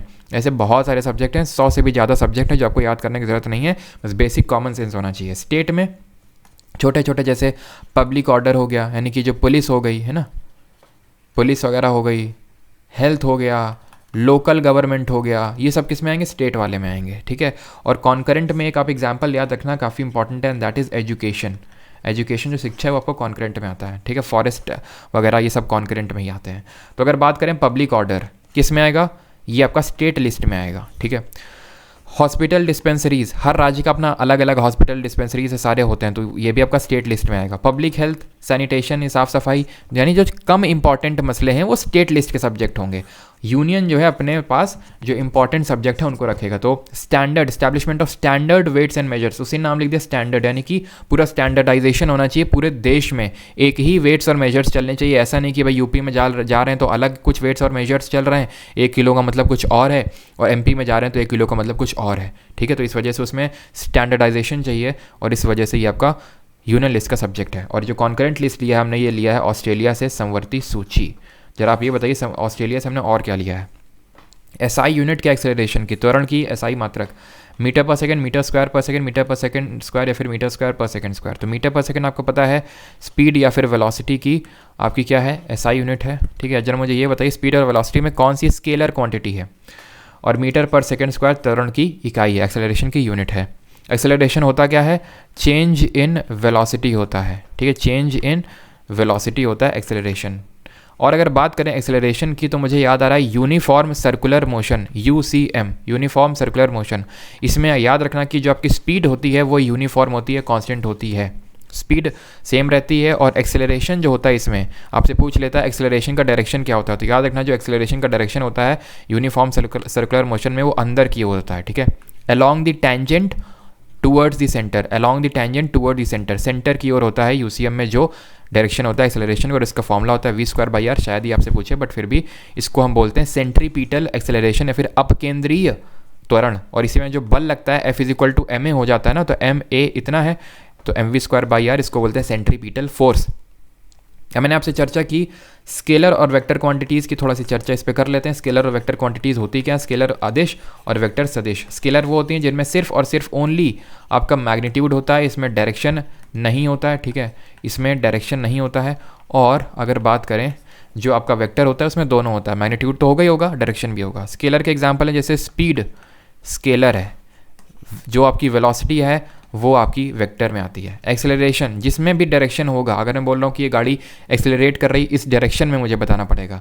टाइम अगर मैं बोलूँ तो टाइम आप ये पूछते हुए कि किस दिशा में ये टाइम हो रहा है, नॉर्थ में कि साउथ में, टाइम तो टाइम होता है ना, तो टाइम आपका स्केलर क्वांटिटी होगा, ठीक है। डिस्टेंस आप ये बोलते हो इतनी दूरी है, इन दोनों पॉइंट्स के बीच में 20 किलोमीटर की दूरी है नॉर्थ डायरेक्शन में, साउथ डायरेक्शन में, उसका तो डायरेक्शन नहीं होता ना, लेकिन जो विस्थापन होता है डिस्प्लेसमेंट, याद रखना ये आपका वेक्टर होता है क्योंकि इसका डायरेक्शन होता है। तो और जैसे फॉर एग्जांपल अगर हम बोल दूँ फोर्स भी वेक्टर होता है, बिकॉज हम बोलते हैं ना फोर्स इस डायरेक्शन में लग रहा है, किस डायरेक्शन में फोर्स लग रहा है, तो वो होता है आपका फोर्स, ठीक है। और फोर्स आपका 0 भी हो सकता है, फोर्स आपका पॉजिटिव भी हो सकता है, फोर्स आपका नेगेटिव भी हो सकता है, याद रखना। फोर्स पॉजिटिव तब होता है, फोर्स बोल रहा हूँ, वर्क डन, ठीक है, नॉट फोर्स, वर्क डन, ठीक है, कि वर्क डन आपका, चलो वर्क डन जब आएगा तो आई थिंक हम लोगों ने कल डिस्कस कर ही लिया वर्क डन को, कि वर्क डन आपका 0 भी हो सकता है, पॉजिटिव भी हो सकता है और नेगेटिव भी हो सकता है। 0 वर्क डन तब होता है जब फोर्स और डिस्प्लेसमेंट परपेंडिकुलर होते हैं आपस में, फोर्स और डिस्प्लेसमेंट आपस में अगर परपेंडिकुलर होंगे तो 0 वर्क होगा। पॉजिटिव वर्क तब होता है जब डिस्प्लेसमेंट यानी विस्थापन, देखो 0 वर्क तब होता है जब फोर्स डिस्प्लेसमेंट से परपेंडिकुलर हो या फिर डिस्प्लेसमेंट हो ही नहीं रहा, विस्थापन हो ही नहीं रहा है। और पॉजिटिव तब होता है जब जिस डायरेक्शन में फोर्स अप्लाई किया गया उसी डायरेक्शन में अगर विस्थापन भी हो रहा है तो पॉजिटिव वर्क डन, और अगर उसका उल्टा हो रहा है तो नेगेटिव वर्क डन, ठीक है। आगे बढ़ते हैं। Choose the correct pair from the given options. 5 year plan सब कुछ हम देख चुके हैं, मैंने नोट्स आपको करवाया था 5 ईयर प्लान, और आई होप आपने इसको रिवाइज करके रखा होगा। फोकस ऑन एग्रीकल्चर किस में था? सेकंड में था? नहीं, फर्स्ट में था। फर्स्ट में था, फोकस था एग्रीकल्चर में। और फर्स्ट में हम लोगों ने क्या किया था? फर्स्ट किसको क्या हम बोलते हैं? ठीक है, फर्स्ट को हम बोलते हैं हैरड डोमर मॉडल पे बेस्ड था। ये हैरड डोमर मॉडल पे बेस्ड था। 1951 से लेकर 56 तक इसका टाइम पीरियड था, 1951 से 1956, और इसका एग्रीकल्चर पे फोकस था। ठीक है, और साथ ही साथ हमें क्या इसमें याद रखना है कि यहाँ पे डैम्स कंस्ट्रक्ट किए गए थे, जैसे कि जो भाखड़ा नंगल डैम है, जो हमारे इंडिया का सबसे बड़ा डैम है, जो कि किस नदी पे बना आप बताएंगे, उसको कंस्ट्रक्ट किया गया था फर्स्ट 5 ईयर प्लान के तहत। दूसरे 5 ईयर प्लान की बात करें जो सेकंड है, उसका फोकस था हैवी इंडस्ट्रीज़ पे। किस पे फोकस था इसका? हैवी इंडस्ट्रीज़ पे। तभी इसने क्या क्या, जैसे Bhilai steel power plant setup किया भिलाई में, ठीक है, और इसने फिर उड़ीसा में रावरकेला सेटअप किया, रावरकेला।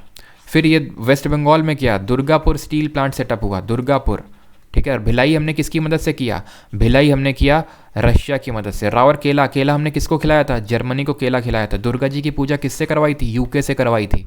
तो ये इनकी मदद से इस्टेब्लिश किए थे। भिलाई कहाँ पे है? भिलाई छत्तीसगढ़ में। रावरकेला कहाँ है? उड़ीसा में। और दुर्गापुर आपको पता है वेस्ट बंगाल में है। हैवी इंडस्ट्रीज़ को सेटअप करने का इसका टारगेट था। ठीक है, तो थर्ड, और इसको हम महाल नोबिस मॉडल बोलते हैं। ठीक है, महाल नोबिस मॉडल पे बेस्ड था ये। Rapid industrialisation and basic infrastructure third का नहीं था। थर्ड में क्या था भाई? थर्ड में चीज़ याद रखना कि यहाँ पे पॉवर्टी रिडक्शन था थोड़ा बहुत। ठीक है, और ठीक है, पॉवर्टी रिडक्शन थोड़ा बहुत। और ये चीज़ याद रखना कि थर्ड 5 ईयर प्लान को हम गडगिल योजना बोलते हैं, गडगिल। और इसमें याद रखना कि आपका जो बोकारो स्टील प्लांट है वो सेटअप हुआ था, जो झारखंड में, इसी के तहत, थर्ड के तहत। फोर्थ में फैमिली प्लानिंग थी, बिल्कुल सही है, फोर्थ में आपका फैमिली प्लानिंग थी। और ये चीज़ याद रखना फिफ्थ में क्या था? तो फिफ्थ में क्या था? फिफ्थ में मैंने आपको कल बताया था, गरीबी हटाओ का जो नारा दिया गया था, गरीबी हटाओ, वो फिफ्थ वाले में ही दिया गया था। इंदिरा गांधी ने इसमें 20 पॉइंट प्रोग्राम लॉन्च किया था। ठीक है, 20 point programme to control the poverty, यानी गरीबी। और फर्स्ट आपका पता है कि आपका हैरड डोमर मॉडल पे बेस्ड था। क्लियर है? अच्छा, स्टील कितनी बात आई है तो स्टील का देख लेते हैं। स्टील ये एक एलॉय होता है, ठीक है, मिश्र धातु होता है। आयरन, क्रोमियम, ठीक है, निकल, ये सब पड़ता है। और इसका मतलब इसमें इसको थोड़ा सॉलिड बनाने के लिए, स्टील को थोड़ा सा सॉलिड बनाने के लिए, ड्यूरेबल बनाने के लिए हम कार्बन इसमें ऐड करते हैं। ठीक है, कार्बन ऐड करते हैं। तो ये एलॉय होता है आयरन, क्रोमियम, निकल और कार्बन का स्टील। ठीक है, और इंडिया की पहली स्टील स्लैग रोड कहाँ पे डाली गई थी? बताइए, करंट का क्वेश्चन था ये। भारत की पहली स्टील स्लैग रोड, याद रखना, ये सूरत में। ठीक है, सूरत। अगले पे आते हैं। फंडामेंटल दिमाग घूम जाता है। ठीक है इतना सब पढ़ाते बिकॉज काफ़ी सारे फैक्ट्स हो जाते हैं ना, और आपका भी घूम जाता होगा, लेकिन यही चीज़ें, यही दिन तो बाद में याद आएंगे। ठीक है, यही तो हम एक्स्ट्रा पुश कर रहे हैं। कोई हम कुछ इररिलेवेंट पढ़ रहे हैं? नहीं। आप देखिए इतना भयंकर आउटपुट निकल के आएगा 6 दिन के अंदर, मतलब आपका इतना आउटपुट निकल रहा है कि 4 से 5 नंबर बढ़ रहे हैं। आप रेगुलर रहिए। ठीक है, 2 हफ्ते, फिर 3 हफ्ते, फिर आपको समझ में आएगा कि आपका जीके के नेक्स्ट लेवल पे पहुंच चुका है। Fundamental duties were added in the constitution of India under the leadership of which prime minister? तो फंडामेंटल ड्यूटीज़ को यही मैंने बोला था। ठीक है, अभी मैंने आपको बताया था ना कौन सा अमेंडमेंट किस प्राइम मिनिस्टर के टर्म पे हुआ था। तो पहला अमेंडमेंट नेहरू जी के टाइम पे हुआ था, 73rd और 74th वी नरसिम्हा राव। तो फंडामेंटल ड्यूटीज़ को किस अमेंडमेंट से ऐड किया गया था? सब कुछ हम देख चुके हैं, एक बार नहीं 2 बार। 42nd अमेंडमेंट से जोड़ा गया था। कौन सी कमेटी थी? जल्दी से बताइए मुझे कमेंट में। तो 42nd अमेंडमेंट 1976 में हुआ था। प्राइम मिनिस्टर कौन थी? ये भी मैं आपको बता चुका था, इंदिरा गांधी थी, ऑप्शन नंबर बी। कमेटी कौन सी थी? सरदार स्वर्ण सिंह कमेटी थी। फंडामेंटल ड्यूटीज़ कितनी ऐड की गई थी 42nd अमेंडमेंट से? 10। अभी कितनी है? 11 हैं। जो 11वीं ऐड की गई वो कौन से अमेंडमेंट से ऐड की गई? 86 अमेंडमेंट से, कि गार्जियंस को ड्यूटी दी गई अपने 6 से 14 साल तक के बच्चों को एजुकेशन प्रोवाइड कराओ। ये आपकी फंडामेंटल ड्यूटीज़ हैं। हमने बाकी सारे फैक्ट तो देख लिए थे, लेकिन फंडामेंटल ड्यूटीज़ नहीं देखी थी। तो ये मैंने आपको होमवर्क दिया था कि आपको फंडामेंटल ड्यूटीज़ बार बार देखनी है, क्योंकि ये सीपीओ के एग्जाम में ऑलमोस्ट हर शिफ्ट ने पूछ लिया कि ये फंडामेंटल ड्यूटी किस में, ये फंडामेंटल ड्यूटी किस में, ठीक है, कौन से नंबर पे है। तो ये आपको पता होना चाहिए। आखिरी नंबर पर कौन सी फंडामेंटल ड्यूटी आएगी? जो आखिरी में ऐड की गई होगी, यानी कि गार्जियंस को जो ड्यूटी दी गई है कि भाई अपने बच्चों को एजुकेशन प्रोवाइड करो, तो किस में आएगी? वो आएगी आर्टिकल नंबर 51A में ही सारी फंडामेंटल ड्यूटी आती हैं, अनुच्छेद 51 का में। और उसमें से जब से आखिरी है 11वीं नंबर की के, वो वाली है सबसे आखिर में 86 अमेंडमेंट से ऐड किया गया। और कौन से पार्ट में है? तो याद रखिएगा ये पार्ट यानी भाग नंबर 4 का, यानी पार्ट नंबर 4A में है। क्लियर? बाकी आप इसको यार बार बार देखते रहो, यहाँ पे जो मैंने फंडामेंटल ड्यूटीज़ मेंशन कर रखी हैं, थोड़ा सा आपको भी होमवर्क करना है ना। Question number 19, the second last question है, what are the 3 parts of bacterial flagellum? इसी बार एसएससी सीजीएल का क्वेश्चन है, बैक्टीरियल फ्लैगेलम के 3 भाग क्या हैं? ये भी उस तरह का क्वेश्चन है जो भाई एनसीईआरटी में नहीं है, आपकी क्लास ना तो 9th की ना तो 10th की। तो इस तरह के क्वेश्चंस को ज़्यादा हवा नहीं देनी है। अगर बन सकता है कुछ एलिमिनेशन करके, जैसे हमने बनाया था वो वाला जो अभी देखा था हमने, ग्रोथ और माइटोसिस वाला, तो वैसे अगर बन सकता है तो आप कर सकते हैं, नहीं तो रट्टा मारिए, ताकि अगर कल को आ गया आपके में तो तुरंत आना होना चाहिए। जिसने पीवाईक्यू नहीं लगाया होगा उसका ये क्वेश्चन कभी नहीं बनेगा, ठीक है। तो यही होता है पीवाईक्यू लगाने का फ़ायदा। तो बैक्टीरियल जो फ्लैगेलम होता है उसका स्ट्रक्चर कुछ इस तरह से होता है। इसमें हुक होता है, इसमें एक फिलामेंट होता है और इसमें एक बेसल बॉडी होती है। जो बेस में होती है उसको बेसल बॉडी, ये हुक होता है जो कनेक्ट करता है बेसल बॉडी को फिलामेंट से, और इस वजह से यहाँ पे 3 पार्ट होंगे, फिलामेंट, बेसल बॉडी और हुक। ऑप्शन नंबर बी यहाँ पे सही आंसर होगा, ठीक है। बाकी बस आपको रटना है, इसमें ज़्यादा दिमाग नहीं लगाना। आखिरी क्वेश्चन पे आते हैं। आखिरी क्वेश्चन है, vice president of India is elected for a period of how many years. Bharat को राष्ट्रपति को कितने वर्ष की अवधि के लिए चुना जाता है? 2, 6, 3 या 5?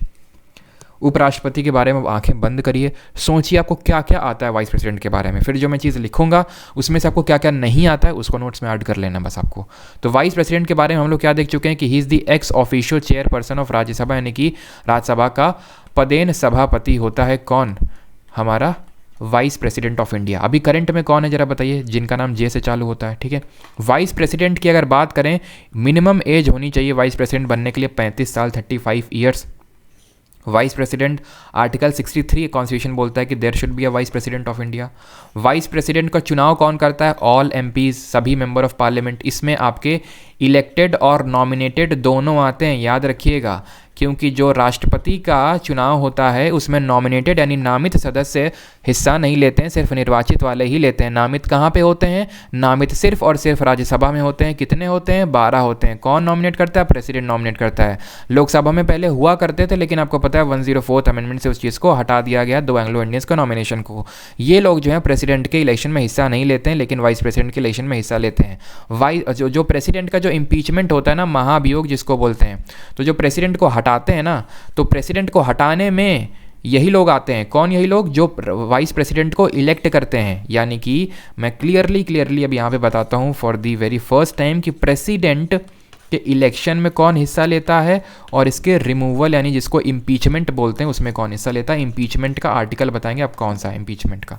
तो इलेक्शन में याद रखिएगा कौन कौन हिस्सा लेता है। और एक चीज़ कि इम्पीचमेंट हमने कहाँ से लिया है, तो इम्पीचमेंट हमने यूएसए से लिया है। और इसी तरह जो सुप्रीम कोर्ट और हाई कोर्ट के जो जजेस का रिमूवल है, जो उनको हटाते हैं, वो भी यूएसए से लिया है, ठीक है, क्योंकि प्रोसेस ऑलमोस्ट सेम होता है। इलेक्शन में याद रखिए ऑल इलेक्टेड एमपीज और ऑल इलेक्टेड एमएलएज, जितने भी निर्वाचित सांसद हैं और जितने निर्वाचित विधायक हैं वो लोग, नॉमिनेटेड वाले हिस्सा नहीं लेते हैं। रिमूवल की बात आएगी ऑल एमपीज यानी सभी सांसद, चाहे वो इलेक्टेड हो चाहे नॉमिनेटेड हो, और इसमें एमएलए लोग हिस्सा नहीं लेंगे इसके रिमूवल में, प्रेसिडेंट के रिमूवल में। ये बहुत अच्छे से इसको कंठस्थ कर लीजिए। और यही ऑल एमपीज जो प्रेसिडेंट को रिमूव कर रहे हैं वही वाइस प्रेसिडेंट को इलेक्ट भी कर रहे हैं। कल को वाइस प्रेसिडेंट को अगर अपना इस्तीफा देना हो, ठीक है, रेजिग्नेशन लेटर देना हो, तो ये किसको रिज़ाइन करेंगे? प्रेसिडेंट को लिख के रिज़ाइन करेंगे। और प्रेसिडेंट को अगर रिज़ाइन करना होता है तो वो वाइस प्रेसिडेंट को लिख के रिज़ाइन करते हैं, दोनों आपस में मैनेज कर लेते हैं। और अगर इनको रिमूव करना हो तो याद रखना, रिमूव करने के लिए, क्योंकि ये राज्यसभा के पदेन सभापति हैं, इसलिए राज्यसभा में ही इनके रिमूवल का रेजोल्यूशन आ सकता है। वहाँ पे विशेष बहुमत यानी स्पेशल मेजोरिटी से रेजोल्यूशन पास होगा और लोकसभा सिर्फ साधारण बहुमत से उसको अप्रूव कर देना है। यानी कि वाइस प्रेसिडेंट के रिमूवल में राज्यसभा का मेन रोल होता है, इलेक्शन में दोनों का होता है, ठीक। वाइस प्रेसिडेंट कभी भी ज्वाइंट सिटिंग में प्रिसाइड नहीं कर सकता है, ठीक है। संयुक्त जो बैठक होती है ना, ज्वाइंट सिटिंग, इसमें कभी प्रिसाइड नहीं कर सकता है, ये चीज़ आपको याद रखनी है। और ज्वाइंट सिटिंग का प्रोविजन मैंने आपको बताया था किस कंट्री के कॉन्स्टिट्यूशन से लिया है ज्वाइंट सिटिंग का प्रोविजन, संयुक्त बैठक, ठीक है। तो ज्वाइंट सिटिंग कब होती है? जब डेडलॉक क्रिएट हो जाता है। जब कोई क्वेश्चन आएगा तो वहाँ पे हम डीप में पढ़ लेंगे।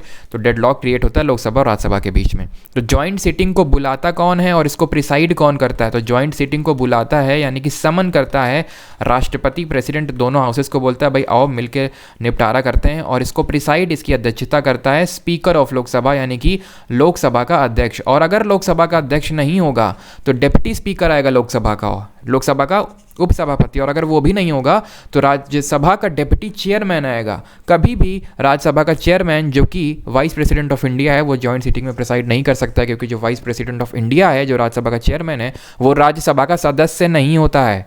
प्रिसाइड कर रहा है लेकिन वहाँ का सदस्य नहीं है। जो स्पीकर है लोकसभा का, कौन, ओम बिरला, वो उस हाउस के सदस्य हैं। लेकिन जो अभी जगदीप धनखड़ हैं, वाइस प्रेसिडेंट ऑफ इंडिया, जो राज्यसभा को प्रिसाइड करते हैं, वो राज्यसभा के मेंबर नहीं हैं।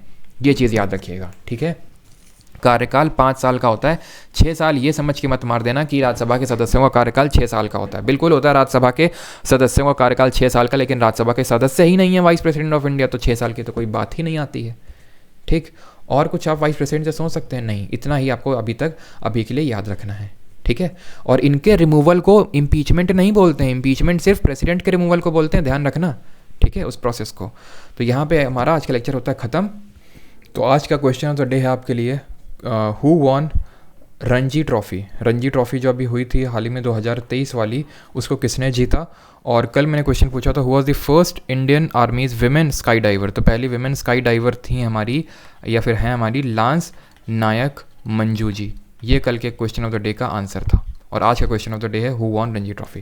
क्वेश्चन ऑफ द डे का आंसर दीजिए। बाकी यार जो लोग भी नोट्स बना रहे हैं, अगर कोई ढंग से प्रॉपर नोट्स बना रहा है तो व्हाट्सएप में आप शेयर कर सकते हो मेरे साथ, ठीक है। 8840286735 इस नंबर के व्हाट्सएप पे, ठीक है। बाकी यार सेशन अगर पसंद आता है तो लाइक वगैरह कर दिया करें, और प्लीज़ हो सके तो सेशन को शेयर वगैरह भी कर दिया करें, ताकि बाकी लोगों को भी हेल्प हो सके। धन्यवाद।